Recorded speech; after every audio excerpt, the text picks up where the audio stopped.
নমো নমঃ সুপ্ৰভাতম শ্ৰীমদ্ ভগবদ গীতামৃত আজি শ্ৰীমদ্ ভগবদ গীতাৰ ক্ষেত্ৰজ্ঞ বিভাগ যোগ নামৰ ত্ৰয়োদশ অধ্যায়ৰ ত্ৰয়োবিংশতি সংখ্যক শ্লোক। এই বিশিষ্ট শ্লোকভাগী হৈছে এনেধৰণৰ: উপদ্ৰষ্টানুমন্তা চ ভৰ্তা ভোক্তা মহেশ্বৰঃ পৰমাত্মেতি সাপ্যুক্তো দেহেস্মিন পুৰুষঃ পৰ। এই বিশিষ্ট শ্লোকভাগীৰ অসমীয়া অৰ্থ হৈছে এনেধৰণৰ: এই দেহত আৰু এজন পৰম ভোক্তা আছে, যিজন পৰম ঈশ্বৰ, পৰম প্ৰভু, যিজন সকলো কৰ্মৰে সাক্ষী আৰু অনুমোদনকাৰী। তেওঁক বোলা হয় পৰমাত্মা বুলি কোৱা প্ৰসংগত ভগৱান শ্ৰীকৃষ্ণই সখা অৰ্জুনৰ আগত এই বিশিষ্ট শ্লোকভাগীৰ অৱতাৰণা কৰিছিল।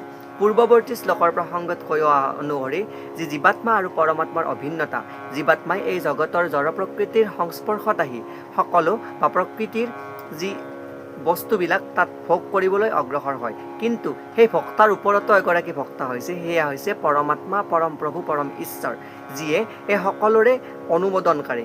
আৰু এই প্ৰসংগত উল্লেখ কৰিছে যে যিজন পৰমাত্মা অনবৰতে জীৱ জগতৰ বা জীৱাত্মাৰ লগে লগে থাকে, তেওঁক বোলা হয় পৰমেশ্বৰৰ প্ৰতিভূ।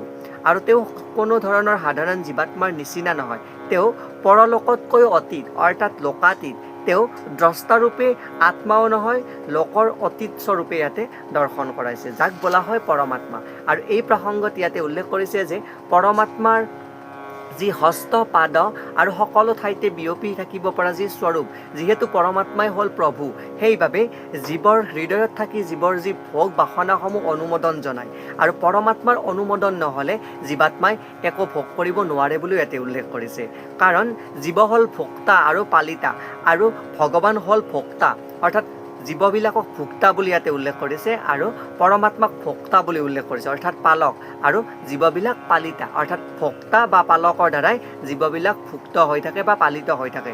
আৰু অসংখ্য জীৱাত্মাৰ লগে লগে পৰমাত্মা একোজন বন্ধুৰূপে সংযুক্ত হৈ পৰে। আৰু ইয়াতে উল্লেখ কৰিছে সেই প্ৰসংগ অনুসৰি যে কৃষ্ণই অৰ্জুনক কৈছিলে যে এই সমস্তবিলাক জীৱাত্মা আৰু পৰমাত্মাৰ মাজত থকা সম্পৰ্কৰ অভিন্নতা অংশ, সেয়েহে এইবিলাক ত্যাগ কৰা আৰু মোৰ ওপৰত বিশ্বাস স্থাপন কৰা, তেতিয়াহে তুমি সুখী হ'ব পাৰিবা।